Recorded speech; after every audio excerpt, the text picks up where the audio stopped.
Hello from Base Camp at the Big House, and welcome to Wisdom Trek. This is Guthrie Chamberlain, your guide to wisdom.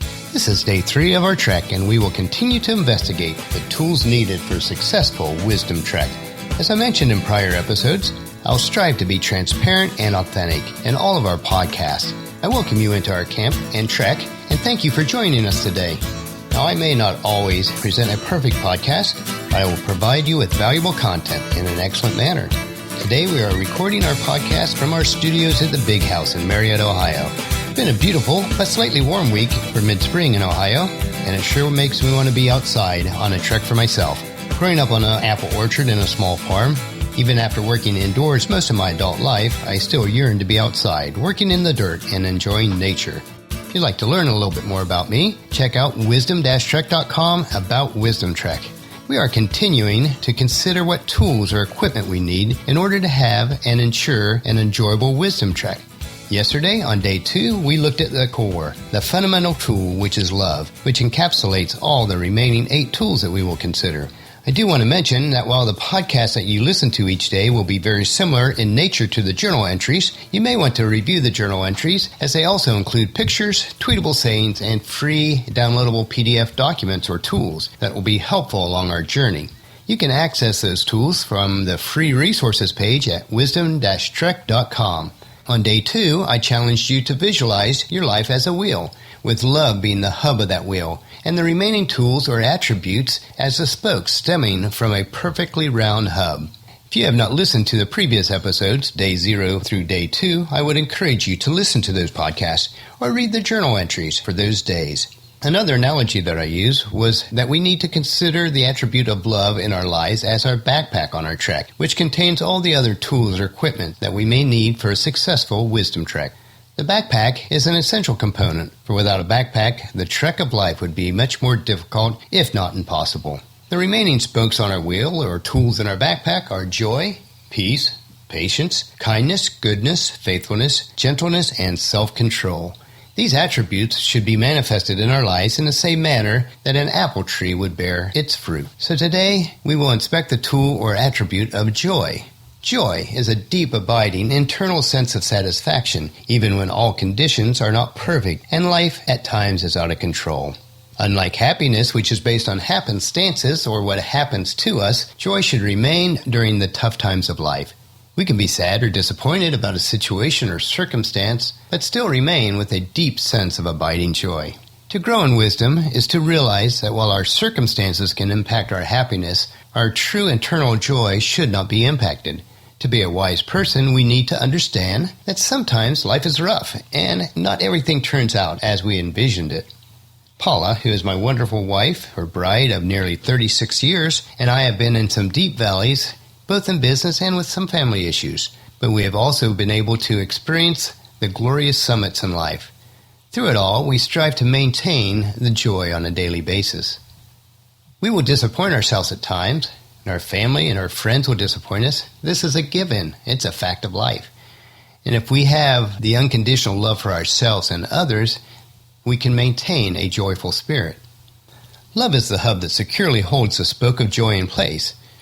In our second analogy of love, it is the backpack that securely holds and protects our joy so that we will always have it with us on our trek of life. Whenever possible, I like to understand the root meanings or definitions behind words. One that is related to joy would be to enjoy or enjoyment. Those words indicate that we are infused with joy, that joy is part of who we are. Joy should be grafted into us, and external issues cannot tear the joy from the fabric of our lives. It reminds me of growing up on our orchard when we would graft apple trees. The grafted limb would become part of the tree stalk and start bearing fruit that was actually better than the original tree stalk. Once the graft takes hold, it cannot be torn off. And joy should bear fruit in our lives. It is the result of having God's Spirit residing in us. It has been grafted into our basic nature and should make us better than we would have been on our own. Joy gives us the strength to carry on, even when we may not feel like it. As I consider the wisdom that I gain in my faith walk, an example comes to me from the Old Testament and the prophet of Nehemiah. He was the governor of the city of Jerusalem when the walls were being rebuilt after exile. We see him encouraging those under his charge to go out and celebrate by serving those who had nothing prepared. And we can find this in chapter 8, verse 10. We read, "Go and celebrate with feast of rich food and sweet drinks, and share gifts of food with people who have nothing prepared. This is a sacred day before the Lord. Don't be dejected or sad, for the joy of the Lord is your strength." If we have joy as an essential attribute in our lives, we should have the strength to carry on. There's another word that is tied to joy, and that is called rejoice. This is an action word that indicates joy is a choice. Each day we need to take this action. We need to choose to be joyful or full of joy, regardless of the circumstances that we may be experiencing on that particular day.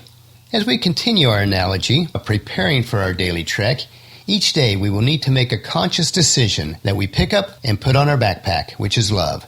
And we need to choose to put the tool of joy in our backpack at the beginning of each new day. We need to choose to always be full of joy in the Lord. I will say it again, rejoice, which is Philippians 4:4.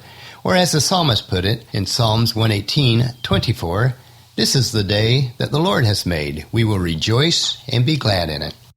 Going back to our wheel analogy, today and each day, let us make sure that the spoke of joy is securely fastened into the hub of love. Let us consciously place the tool of joy into our backpack of love. Will it be easy? No, not at all. Life gets in the way, and sometimes life is just plain messy.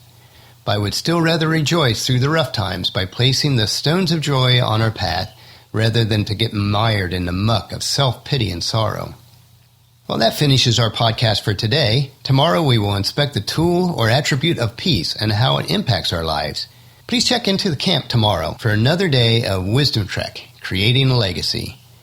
I encourage you to leave a discussion topic, comment, suggestion, or question in the comment form on wisdom-trek.com/day2, or email me at Guthrie, Guthrie, at venturecg.com. If you have not done so already, I encourage you to subscribe to Wisdom Trek. You can do this through iTunes, Stitcher, or Android, and these subscribe buttons are located on wisdom-trek.com on each day's episode. And I'd encourage you, if you would, to leave us a rating on each episode and spread the word to everyone you know to join us on our Wisdom Trek. I thank you for that. As we trek together, let us always live abundantly or fully, love unconditionally, listen intentionally, learn continuously, lend generously, lead with integrity, and leave a living legacy each day. Well, this is Guthrie Chamberlain reminding you to keep moving forward, enjoy the journey, and create a great day. See you tomorrow.